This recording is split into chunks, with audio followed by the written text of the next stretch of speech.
the documents, the documentations. What I'm talking about? If you die, you have COVID-19 put on the death certificate. This comedian, guy called Eddie Large, he goes in a hospital. Hold on, stay there. We're coming back to hear what happened with the comedian with David Icke, who's on fire. I'm Alex Jones. Stay with us. I'm Alex Jones, your host, and David Icke is always extremely dynamic and informative. And I got to say, he's totally on target about what he's breaking down here. They have lied about what's killing people. They are saying people that have regular cold virus, that's corona, are dying from this. Now, is he right that it's all fake? Well, when you're being lied to like this, you've been lied to like it, it's totally reasonable to say, I reject this. And his argument is extremely reasonable and is convincing to a great extent. Does that mean he's right? I don't know yet. But why should he be banned? Why should I be banned for questioning known liars? That's really the big question. But I've got a lot of questions for David Icke that I want to ask him for my own selfish interest and yours as well. But David, finish up with the folks that just tuned back in. You were getting to this comedian that went into a hospital. I saw the NIH admits, well, that's the National Institutes of Health here, that hospitals are about 3 times empty. Your National Health Service is 4 times empty, the Guardian reports. I could drive around hospitals. They're empty, but we're told it's the Day of the Dead time. I've got family that are doctors and nurses in California. In Nebraska, I called them and they said, the doctors and nurses are all drinking vodka and having sex or, literally watching movies, watching Netflix. They say it's empty. There's no COVID-19. Nothing's going on. So the media, Zuckerberg says that's a conspiracy theory. They say the beds are all full. Anybody can drive to a damn hospital and see it's empty. I don't think this is going the way they thought it would, David. Well, Zuckerberg is not only a liar, he dared not lie because his masters would, not be very pleased, because these people like Zuckerberg and Bezos and all of them, even Gates, they're only gophers. They're very rich gophers, but only gophers for the real power in the shadows. But I was talking about this guy, Eddie Large. He had a long time heart problem. And he went in, last week he went into hospital with heart failure. And what they did was they tested him for COVID-19, because, they'll test the cat for COVID-19. And he tested positive for genetic material, not COVID-19. And when he died of heart failure, they said that he basically died of COVID-19. And there's a very significant use of words that you see over and over and over again in the media and from officials too, where they say so-and-so or this number of people died after testing positive for COVID-19. Not died of, after testing positive. But the figures are counted as if they have died of COVID-19. And I want to just mention something else, just to show you the scale of the deceit. First of all, before I say that, in places like Scotland, Northern Ireland, etc., and other places, it's official policy now that if someone is tests positive of COVID-19 and die within 28 days of anything, they have to have COVID-19 on the death certificate. David, let me stop you. I first heard you saying this a couple months ago, and I thought, okay, David's smart, but we got to see. 2 weeks ago, Brick said on camera, even though I know it's the official policy, she said we count all deaths, car wrecks, cancer, gunshot wounds, and as you said, anybody that's ever had a cold virus has the body's response to this and has the genetic material. So this is the most common thing out there. So that's why I say they released it from there. Bill Gates has it patented, we now know, as a simulant that's actually everywhere. He just patented something that's already out everywhere. So now he claims jurisdiction, and everyone that has it is now guilty and is now evil and can now be rounded up and disappeared. That's what I'm saying. Yeah, I just want to make that point that I was going to make, just to show you the scale of the scam. Scott Jensen, a Minnesota senator and a doctor himself, has made the point that Medicaid, Scott Jensen, a Minnesota senator and a doctor has these payments, has made the point for it, that if a hospital Medicare diagnoses someone with regular pneumonia, they get paid $4,600.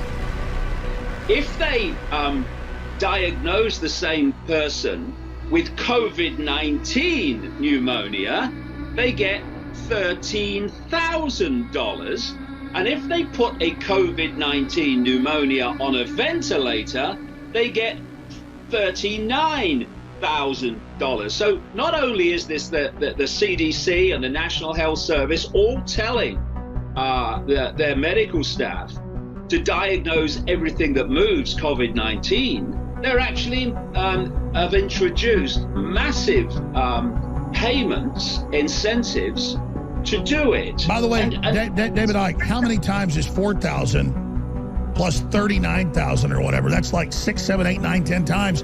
This is incentivizing COVID-19 hysteria. That's what I was told by family that actually runs a large part of a hospital. They said, listen, it's all empty. We're drinking vodka and having sex and watching Netflix, but we get all this money for it. What the hell is going on? Yeah, but the thing is, well, what's going on is it's a scam. But, I mean, what I'm looking at now, I mean, the internet has these dancing nurses and doctors in empty hospitals all over the place. They're supposed to be war zones, aren't they? It's insane. And of course, they have the security on the hospitals. They're stopping vast numbers of people actually visiting the hospital, so they'll see the truth of what's going on. It's a joke. But the point is, above everything else, a very simple, obvious point, you do not have to fix the figures if you have a genuine problem. They don't have a genuine problem with human-caused climate change, so they fix the figures. They don't have one with COVID-19, so they fix the figures. And it's a joke. And like I say, what they don't want people to know is there's no virus, because then the house of cards completely comes down. And if I know that, then they know that, and therefore the jails, if not the hospitals, the jails should be full of these people if there's any justice. All right, David, we've just spent 3-4 segments and you've had a lot of great points hitting your main topic. What about 400,000 signatures will pass the number they need at whitehouse.gov to investigate Bill and Melinda Gates? What about the global government? What about the forced inoculation? What about the 666 digital ink chip they want to put in us? I know you've been talking a lot about that. Well, this is what the hoax is about. The hoax is to sell the idea of a fake virus and then justify the solution to that fake problem, what I call a no-problem reaction solution, with the mass vaccination. I would call Bill Gates evil, except that evil might sue for defamation of character. This man should be in jail for the rest of his human life, and I would gladly sail into the center of the Atlantic and drop the cell key. But we talked about this last time, Alex. Bill Gates, as he's kind of, flitted, Bill Gates says, Bill Gates said, back. Now he's walked into the room, the doors click behind him, and it ain't gonna unclick, and people can now see what this man is. And even then, he's only a gopher. It works like this. This global conspiracy for a global Orwellian, beyond Orwellian state is orchestrated from the shadows. The technology... Hey, I don't want to stop you. You're with us a little bit in the next hour. Get ready when you say it works like this. I totally agree. Everyone hates him now. They admit all of the news. He is the most hated person on earth. He's been called Hitler 2.0. But as you said, he's a front man. But he walked in the room, the door clicked, and when people are like, holy hell, this guy says depopulate, kill old people. Now he loves us. We'll be right back with David Icke, davidicke.com, Alex Jones. All right, David, open world government, open implantable microchips, open forced inoculations, just absolute evil. Depression level. You were on 3 weeks ago. You were saying depression's coming. I've got all of it right here. I mean, 30 million people out of employment, half of LA out of work, irrevocable breakdowns. Everyone I know is almost out of money or run out, including professionals. The checks aren't coming. There's nobody to work the fields to get them. Shortages of food beginning. What are the globalists trying to do here, and where do you see this going? Well, they are creating the greatest form of control, which is dependency. And this is why they're going for food. I've been saying this for weeks. You watch them go for food. They want to control food, so they decide who gets it and who doesn't. And if you want to eat, then you do what they say. And if you want to eat, then you must have the vaccination. If you want to go about not a normal life, that's gone until the people put it back. But if you want to just move around and do regular things, you've got to have the vaccination. This is where it's going, and the vaccination is key because it's planned to have microchips in there, nano microchips, that will connect us to this smart grid. They're already, circulating, but I mean that will be big time a global insertion of these nano microchips. So the vaccination is absolutely crucial that people don't have it. And certainly I'll be doing everything I can to circulate information as much as possible as the weeks pass to point this out because... And by the way, you were saying this and I was saying this 20-something years ago, hypothetically from their own documents. Now, for radio listeners, TV viewers can see it. It's here. This is officially the plan. Oh, and guess who's behind it? Bill Gates. Yeah, Bill Gates. Oh, yeah, you were getting into Bill Gates as we went to break. You got interrupted. I was going to talk about Bill Gates and the Bezoses and all these people. What happens is this. The technology, for reasons I go into in the books, and we talked about it before, the technology that is required for the smart grid, the whole vaccination. So, as soon as this broke months ago, I said the vaccination already exists. All this stuff about we're working on a vaccination, it's all a load of crap. It's only for public consumption and perception manipulation. They've already got the what they want to put into people. And so they have all this stuff in the shadows, in the underground bases and the DUMBs, the deep underground military bases and so on. So what they need are cover people and cover stories to bring it out into the public arena to make it seem random. And these different cover people, front people, become very, very rich as a result of that. And they specialize in certain areas, like in terms of Gates, it's many areas, including in Common Core education, GMO, vaccinations is the big one for him. And what the deal is this.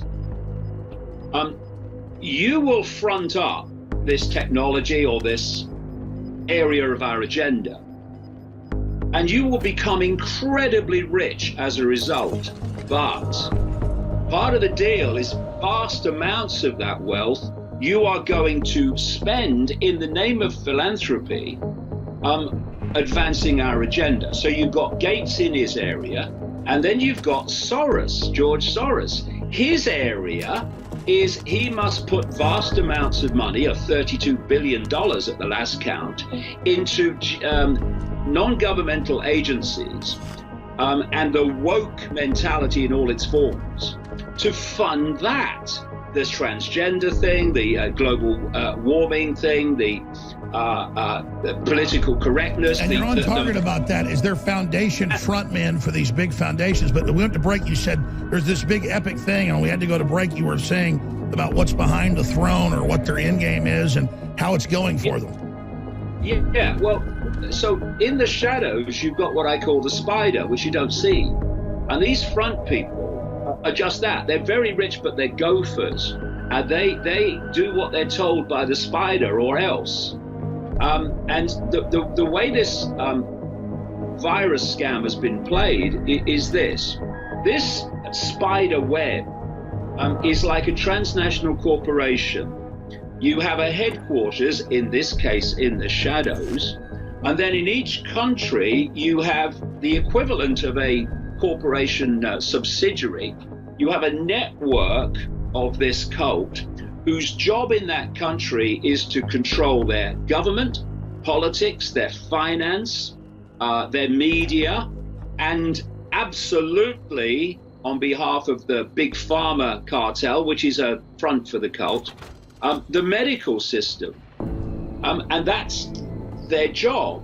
And so what you see is different countries doing the same thing in the same way at the same time, because it's centrally coordinated. It's like, you know, the headquarters of McDonald's tells the subsidiaries of McDonald's around the world, you're going to do it this way. And by the way, it's admitted, CNN just announced, we have the clip coming up, they said anyone that disagrees with anything the WHO says is banned off the internet. So imagine the cult level of that, where first it's David Icke and Alex Jones, and then now it's you don't disagree with anything we say or you're banned and you're unpersoned, and once you have a chip, you can't have a job. My God, is that not tyranny? Yeah, but you see, again, once people grasp how it works, and it's very simple. If it was really complicated, it wouldn't work. No, it's very authoritarian. The World Trade Organization as well, it's just the same. But the World Health Organization was created by the Rockefellers with the Rothschilds in the background to control under one roof global health policy. By the way, you didn't just say that. It's the Rockefeller Foundation that set up the UN, and they set up lockstep a decade ago calling for worldwide government and, quote, authoritarianism using a virus for control. Yeah, and the World Health Organization is obviously part of the network of the UN, which is the stalking horse for world government. And the second biggest funder of the World Health Organization is Bill Gates. And so what the Zuckerbergs and all these other gophers for the cult are saying is that you must not disagree with Bill Gates.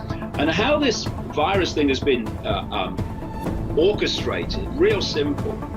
In China, which is a fantastically massive center for this cult, there is a network that runs the place. So what happens in China, that network dictates.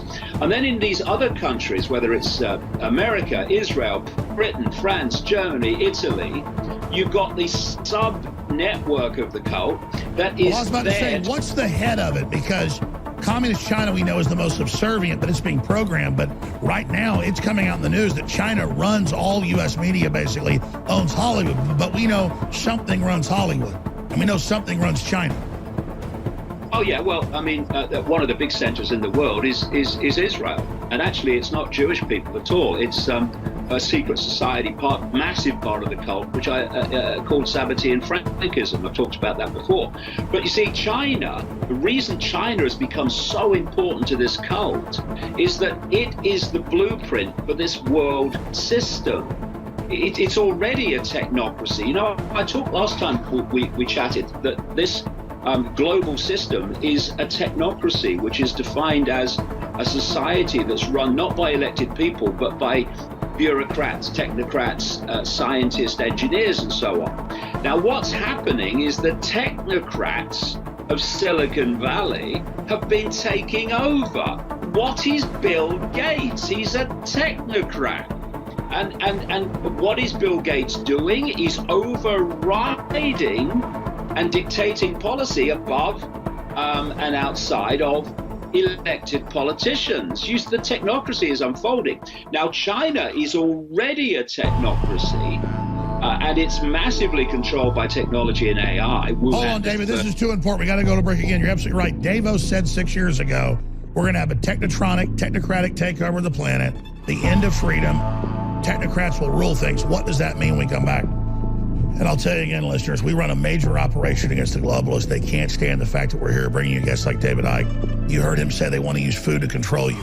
We have high-quality, storable food back in stock. Nobody else does at these prices. We have it. Get your orders in now. We had to suspend food sales for a few weeks to make sure all the other orders got out. We're ready to take them again for a limited time. The best storable food, last 25 years. It's good to have that as a backup to know you have it, and it funds the InfoWar, a 360 win. So get that today. And other great products like our vitamin D3 and K, Winter Sun, 50% off and more. InfoWarsStore.com. That's how we're still on air, despite the main globalist onslaught. Hour number 4 with David Icke. Straight ahead. Stay with us. You won't get what you're after until you tune in to David Icke with Alex Jones. They're calling this the best David Icke interview ever. That's what the crew's calling it. But, you know, these are the times that really wake people up. This is a short segment, long segment coming up. And David's got to leave us. Gerald Salente's taking over. You were getting into the technocracy and rule of technocrats. And you've got these competing corporations, the big tech, that work together, but they're all battling for the hegemonic control of the technocracy. Boil that down for us. Define that, David Icke. Well, they are and they're not. I mean, what happens in the public arena is not necessarily what's happening. Do corporations compete with each other? On one level.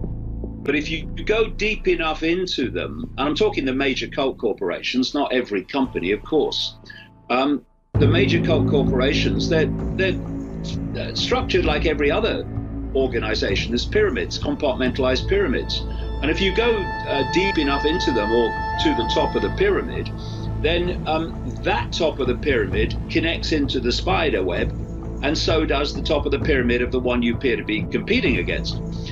So you can see companies go under sometimes. You can see banks go under. And they say, well, why have they allowed that bank to go under? I mean, it was one of theirs. But hold on a minute. It doesn't matter if this bank goes under or this corporation goes under, because the cult controls the web. If you control the banking system, then if one bank goes or whatever, it doesn't matter, because you control the system. And they control the medical system via Big Pharma and these pyramids of... Well, as you said, in the 80s especially, and after that, in 2008 and now, they'll bring down their own thing to steal from the shareholders. They keep all the wealth, do a bailout, like Bezos is worth $160 billion. He just got 30-something billion in taxpayer money. I get nothing. Yeah, because, you know, if you control the government and you control the deep state, which controls the government, and you control the banking system and you control the Silicon Valley, then you make sure that the governmental system and the administration of government gives your banking system and gives your Silicon Valley whatever they bloody want. You know, there's two worlds going on. There's the one that people think they live in, where there's competition and where there's a randomness. And then there's another world which is completely controlled, which is actually pulling the strings. Exactly. We call it communism, fascism, capitalism. There's the rigged system above, and then all the little fake systems they use to play us off against each other. See, you look at fascism. I mean, I have this phrase, I've been using it since the 90s, opposames. These are things in society that appear to be opposites, but are actually the same. So, fascism against communism. All right, okay, so they're the communists, they're the fascists. Well, hold on a minute, it's the same system. It's only in detail. It's authoritarianism with a different paint job. A technocracy is communism and fascism using technology to control the people, which is what AI is all about. So they control all these different systems, and then there's people who don't understand what's going on in the world. I'm a socialist, I'm a this, I'm a that, and they're fighting among each other. And the cult is in hysterics, controlling the strings of both sides. So when you look at China, that's the blueprint for the world. And it's been able to develop because it is a tyranny. It's an open tyranny. The West is up to this point, no longer, has been a in the shadows tyranny. Stay there. I want to give you the floor to talk about where the world is, the battlefront, the personal decisions we have to make, and about where this is going. We sold our soul to China for slave goods, and now, just like alchemy, we took in the Trojan horse, we are becoming the slave because we dehumanize the Chinese people. David Icke will take over in the final segment with him in T-minus 60 seconds. DavidIcke.com. I'm Alex Jones. All right, final segment with David Icke, then Gerald Salente's taking over. David, I want you to have the floor in the last 10 minutes here to talk about solutions. You were paralleling China with the United States, why China's been picked as the model of the world, why this is so critical, and solutions to fight back. But what is it like? You've been awake for 30 years. I've been awake, on air for 26 years. But you came a little bit before me. And I didn't believe a lot of what you're saying back then, but I saw how trailblazing it was and really helped me wake up and to open my mind up at many levels. So I appreciate you for that. But pulling back from this, what would you call this period in human time? And are we winning? Are we losing? Because as bad as it is, the globalists making this big move, they've been getting ready for this for decades. And so as scary as it looks, and as bad as we're getting routed right now, I see a giant awakening taking place. And so I go back to this, what do we do to wake up and take action and change the world to make it a better place for free will and humanity? And then just separately, what is it like for you? Because my phone rings off the hook on the street. I mean, normally, 10 to 1 supporters on the street. Now it's 50 to 1, 100 to 1. I mean, I'm getting nothing but love, quite frankly, almost everywhere, except for a few people that start a fight with me because I'm not wearing a mask in a grocery store. They don't even know who I am. So it seems like best of times, worst of times. How would you quantify where we are right now? And what is it like for David Icke to be alive in 2020 and to see everything you predicted manifesting? Well, I'd rather it didn't. But it's very simple. If you uncover a agenda for the world, which I've spent 30 years doing, and nothing intervenes to stop that agenda, then you predict the future. Because you're not actually predicting the future by, a seer sitting in the ether. You're actually just predicting this is the agenda that is being manipulated. And if nothing comes to intervene, then it happens and it appears you've predicted the future. What you've predicted is the agenda they want to unfold. So, it's very easy, to get kind of over the top and, this is this and this is that, or this is a time, this is, you get elections, or this is the most important election ever. Well, actually, maybe it's not. But you simply cannot exaggerate, Alex, the scale of where we are now. We are standing at a pivotal point between two roads. And one road is a continuation of what we've been doing all along.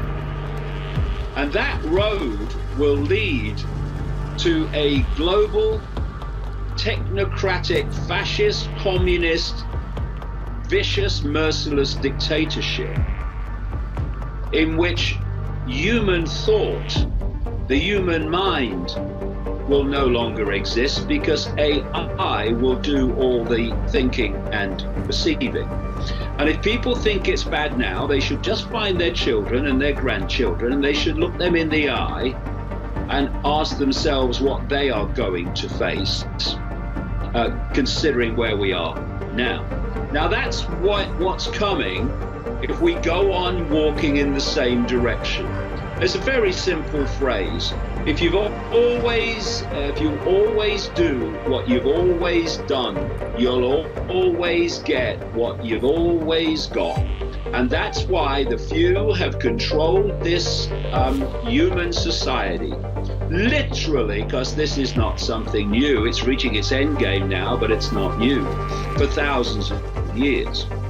And there are common themes, and there are common patterns. And, you can look for solutions, and they usually lead to more problems. Or you can do the sensible thing. You can remove the cause of the problem, and then the problem must disappear because what's made it manifest is gone. And the problem has been generation after generation, culture after culture. I don't care what your religion is. I don't care what your race is. Year after year, decade after decade, century after century, humanity has given its right to think away to a tiny few people. Sometimes it's a religious person, sometimes it's a political person, now it's a technocrat. and Bill Gates. But the common theme is the same. I'm not going to think for myself. I'm not going to reach my own conclusions. I'm going to be told what to think. I know my place, and I'm going to do what I'm told, because authority knows best. If there's one thing we know about authority throughout human history, it knows what it's best for itself and not the population. My father used to say it's not that power corrupts only and absolute power corrupts absolutely. It's that power attracts the corruptible. And that means your that father was damn right. That's it. Power corrupts the corruptible.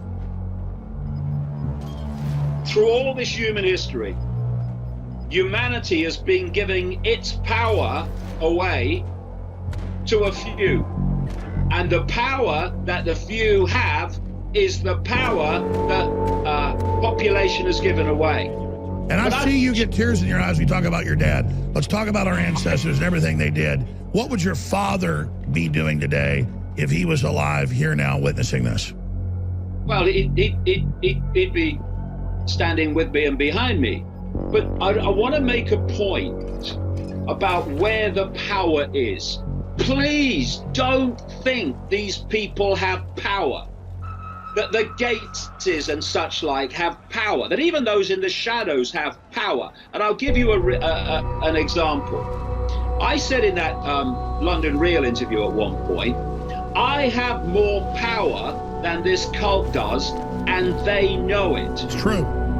And so they control 24/7 the global media and 97% of the information that people receive. And if you didn't have power, and if we didn't have power, why do they spend all their time trying to shut us up? And they ran around like someone shouted fire because of one interview I did. One interview on one occasion, exposing the fact that this virus doesn't exist and many other things. And suddenly they're running around trying to shut it up and stop it. They haven't. It's all over the world in many languages now. It was a big counterproduction job trying to stop it like that. But the point is, they felt it necessary. No, I agree. So what I'm saying is you're right. They have control of the infrastructure because they're evil, but they're losing control. What will they do now to try to block us? Because I agree. I see us winning, David. Well, I mean, I haven't come here to lose, or there will be no point in that. But the thing is that we are at this pivotal point now, and people need to stiffen their backbone, and they need to just realize this. What they do all the time is try to get delay on human reaction and response. So they'll say, for instance, we're just going to increase the lockdown for 3 weeks. It's only 3 weeks. And people say, 3 weeks, that's not so bad. And they try to get you to put the handcuffs on. I know you got to go. We got to go to break. You got to do 2 minutes, 3 minutes on the side, and then Gerald Slenty's taking over. Because I want you to get into this, because I was thinking this morning, how they trick you incrementally to give in and give against your instincts. Then they've got you. DavidIke.com. Stay there. We'll come back in 4 minutes. You'll finish up your point on this and end with that. This is the most powerful David Icke interview ever. London Real's amazing, too, but I'm saying for Alex Jones' show, it's amazing. And he's coming back, coming up on January 3rd with the great Brian Rose, who's an amazing gentleman as well. Very honored to be here with David Icke. We also have Gerald Celente coming up. We'll be right back to finish up with David Icke. Final segment with David Icke ahead of Gerald Celente taking over. He's got some technical difficulties, which is Providence, because we've kind of commandeered part of his show. We really appreciate Gerald. So, David, I want you to finish up with how they try to delay our normal human response, our instincts, our spiritual energy response. They try to dumb us down. They try to say, just 2 weeks. It's an extended holiday, a spring break. And then, of course, now it's 2 years. And now your speech isn't allowed. You can't go out and protest this with big tech taking the gloves completely off. I mean, this is just outrageous how criminal and how out of control this has gotten. But I just wanted to ask you, as a father, and as a human being, you're very calm during all of this. I already asked, what is it like to see everything you predicted come true? And you're like, we didn't predict it. You saw an agenda. You exposed it. We didn't completely stop it, so now we're here. But that agenda is here, but people aren't awake to it, so we're not hit flat-footed. And if you look at the globalists, their behavior, they are very panicked and very afraid right now. So just closing comments on what you were hitting before the break about the fact that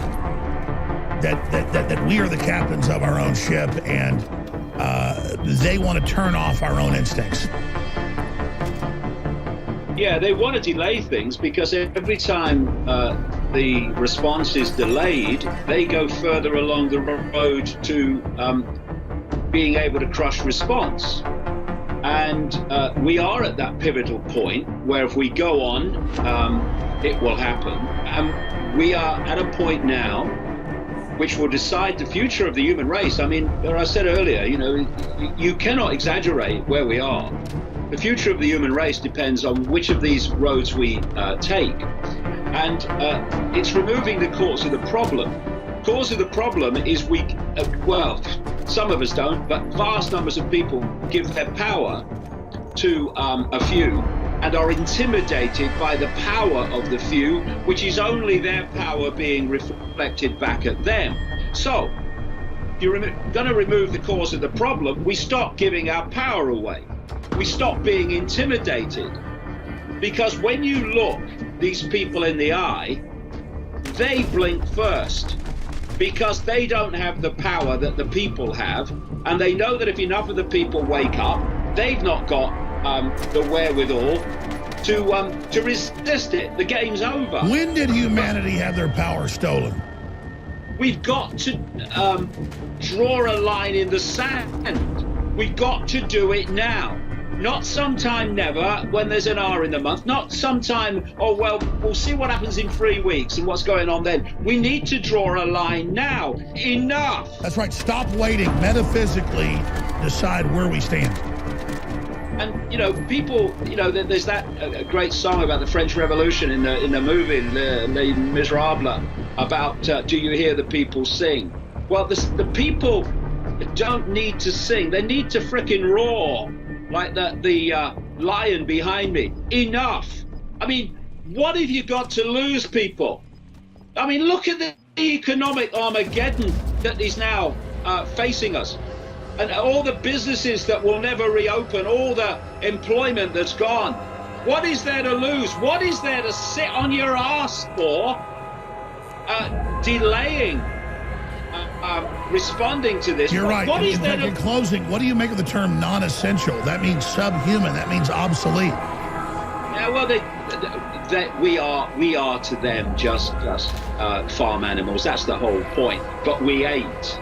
And if we remember we're not and start living our lives with the power that we all have, if only we would grasp it and stop giving it away, they'll realize where the real power is. They know where the real power is. That's why they're desperate to bang anyone on the head that puts their head above the parapet and starts calling them out. All right, let me throw this out in closing. You got to go, and Gerald Celente's taking over, and I really appreciate the time, David Icke. DavidIcke.com, the new book, Triggered, that predicted the next big trigger coming. You are huge all over the world. Sure, make your point. I will not be intimidated by them ever, because they're little boys in short trousers to me, and I will not blink. And when we, as a human race, not the whole human race, because vast numbers of people, they've just allowed themselves to be software programs. I mean, those that have woken up, when we actually say enough and mean it, then we'll see this thing unravel. No, I agree. I can see there's not fear in your eyes. That's why they fear you. They fear anybody that's gone over to the other side. But let me ask you this in closing. When you pull back from all of this and you see their end game, I don't say this for bleeding hearts. I really care about everybody, just like you do. You're huge in Africa. You're huge in Latin America. People love you all over the world. You're probably bigger than I am, and it's not about who's bigger, but you're probably bigger in some of the third world like Africa and Latin America than I am, and I'm huge in those countries. People resonate with the truth. I look at the numbers, even from the UN admitting this, and these are conservative numbers. 2 million people are about to die extra on the 10 million a year. Hundreds of millions will starve if there's a world depression that's already here. Billions total if the collapse happens. We're not talking about 1 million dead of COVID-19, even if it's real. How do we make the left humanize the third world that when the first world collapses, they die? That's a big deal, David. Well, what used to be called the genuine left, which is now woke, is simply a software program. They have given up their right to free thought and allowed themselves to become press-enter people, as I call them. And they need to wake up fast, because if they think this is not going to affect them, well, they better have another look very quickly, because they'll be dealt with eventually as well, because everyone's meant to be subject to this global technocracy. We're all non-essential. Yeah, the point is, we do not need to be violent. We do not need to be violent. It's the worst thing we can do. What we need to do is stop cooperating with our own enslavement. There are billions of us. At the core, there is a handful of them. And have you seen Bill Gates? I mean, look at him. Look at him. I mean, he's not the most intelligent man ever to walk the bloody earth, is he? No, he's the front man for the spider. In closing, what is the spider? You say it's just evil energy. What is it? Where does it come from? Because you've got deep insight. Where does it come from? We talked about that in the last interview. In the end, it goes out of this reality that we call the world. But the point is, the people that are imposing this stuff upon us, have you seen them? They're incredibly unimpressive. I see videos of like elitist meetings with Bill Gates. There's all these weird, like mentally ill-looking people. I mean, they're pathetic. They're pathetic. They're pathetic people. What are we doing allowing them to dictate our society and to destroy not only the future of adults, but big time the future of children and our grandchildren? What are we doing, people? Come on! Line in the sand. Enough. I agree. David Icke, what do we call this interview? David Icke's most powerful interview, The Line in the Sand. Thank you so much. You should come back if you're a trailblazer exposing the pedophilia. It's all been documented. Like you said, we salute you, DavidIcke.com. The book, The Trigger. God, we really appreciate you, David. We love you. Thanks, Alex. Thank you. All right, folks, we're out of time. Gerald Salente's coming up. Hopefully, if his connection's ready. I won't be here on air if you don't buy the products. The Ray products you already need. They are hunting me down, which is an experience in victory itself. I'm not afraid of it, and as soon as I'm supposed to be out of the game, it's going to happen. But you need products anyways. They're great products. If you don't buy the products, I'm out of the game. In fact, I thought we had extra capital for the year and like beaten some of the attacks, but it just didn't. It just I need you to fund us right now and pray for us and spread the word if you believe in what we're doing. Plus, you need storable food. Get it right now. Gerald Salente takes over in just a few minutes. Stay with us. Hello, hello, hello. Great being on the Alex Jones Show. And it was great listening to some of David Icke that I just heard. I'm totally on board with him. This whole thing is a fraud. And when you look at the numbers, only by the numbers, that's all I go by. What do we have now? As we speak, globally, 168,500